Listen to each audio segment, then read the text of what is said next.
We've crowdfunded this, Okay.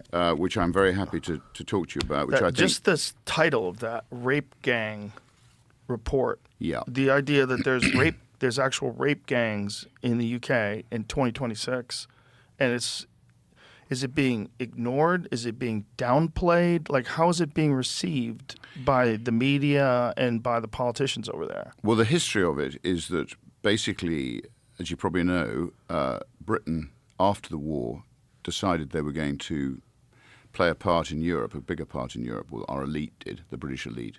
And to do that, they had to basically diminish the power of the nation state, and they had to head towards this European superstate, which is the EU, the genesis of which was obviously a monopoly. Why did they have to diminish the power of the nation to do that? Because I think Britain was a proud nation state. We with the American help, we'd won the war, and we hadn't been invaded or conquered, which most of Europe had been. So you'd had mass dislocation in Europe. Huge numbers of people had been dislocated and pushed all over Europe.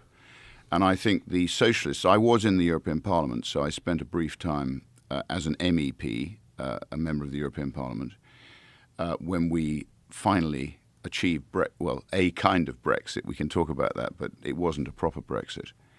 So I think the genesis of the rape gangs, going back to this, was the fact that multiculturalism was the order of the day. They wanted open borders. They wanted a multicultural society.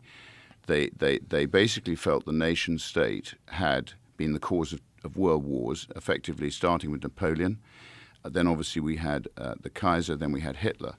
And I think they saw it that way, the Monnets, the Spinellis, and the people who constructed the European Union. So to the rape gang report, which was your question, ultimately